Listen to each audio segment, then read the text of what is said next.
bem-vindos ao Pode Crer na Bíblia. Olha, hoje a gente vai mergulhar em duas histórias bíblicas assim muito inspiradoras, Ruth e Esther. São fantásticas, né? Com certeza. E a ideia é explorar como a vida delas, sabe, pode ser vista como uma representação da igreja, especialmente pensando nos últimos dias. Queremos tirar lições práticas disso tudo. Exatamente. Lições valiosas. E para começar, tem um verso-chave aqui, lá de Esther, capítulo 5, versículo 2, diz assim: Quando o rei viu a rainha Esther parada no pátio, ela alcançou favor diante dele, e o rei estendeu-lhe o cetro de ouro que tinha na mão.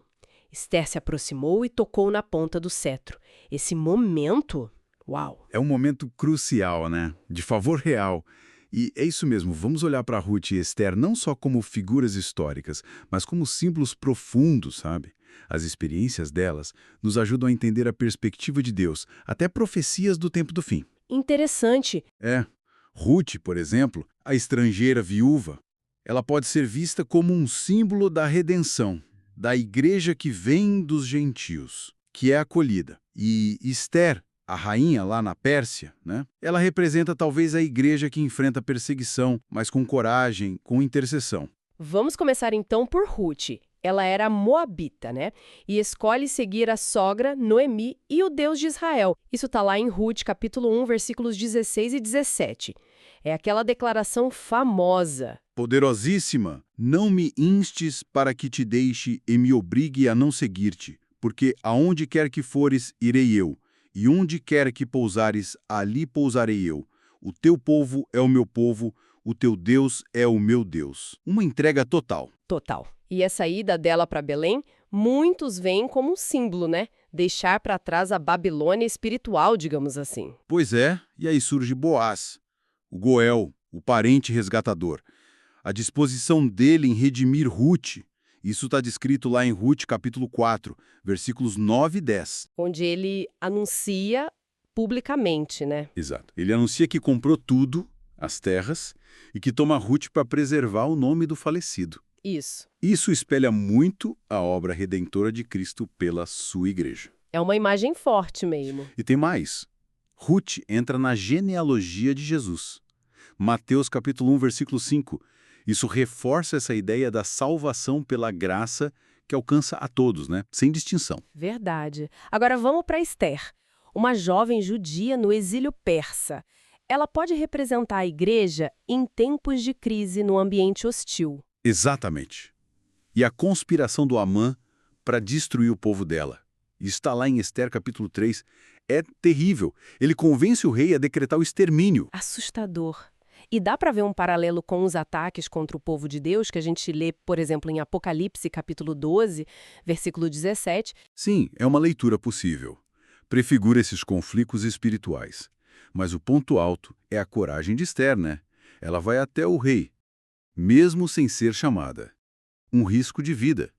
Isso está em Esther, capítulo 5, versículos 1 e 2. Ela se arrisca totalmente. E essa atitude ilustra o acesso que nós temos ao trono da graça.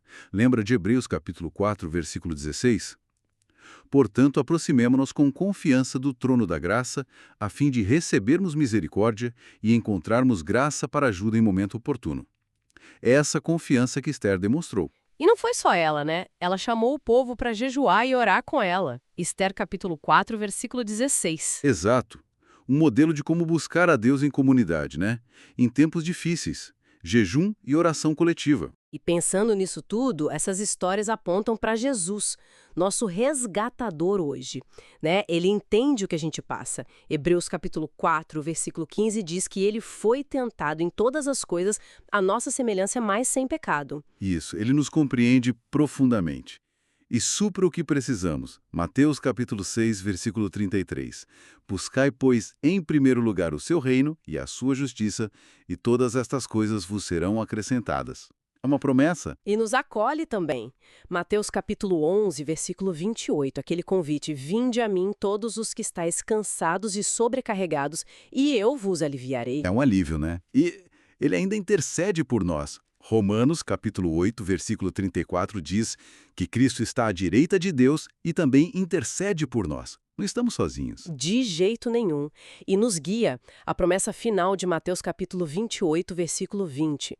E eis que estou convosco todos os dias até a consumação do século. Que segurança. Muita segurança. Então, assim, Ruth e Esther fortalecem a nossa esperança. Mostram que Deus usa pessoas comuns, sabe? A providência dele está nos detalhes. E que a redenção é pela graça, como Boaz fez com Ruth. Isso, e que a fé e a coragem, tipo as de Esther, vêm de Deus. Ele cumpre suas promessas de salvação, de proteção. Em resumo, então, Ruth nos ensina sobre redenção, sobre pertencer pela graça, Esther sobre coragem, sobre preservação divina, sobre testemunho. E ambas apontam para a necessidade de preparo espiritual, né? De estar pronto. Exatamente. E falando em preparo, em estudo da palavra, queremos convidar todo mundo a participar do projeto Reavivados por Sua Palavra. É a leitura diária de um capítulo da Bíblia. Uma ótima iniciativa. E o capítulo de hoje é Êxodo, capítulo 2. Olha só um detalhe interessante. É lá que a gente descobre como a vida de Moisés foi salva de forma incrível, né?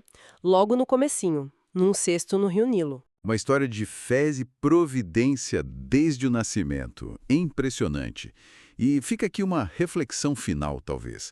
Pensando na fidelidade de Ruth, mesmo num tempo difícil, e na coragem de Esther diante da morte, como é que a igreja hoje pode cultivar essa mesma fidelidade, essa mesma coragem, frente aos desafios que a gente tem? Uma ótima pergunta para a gente pensar.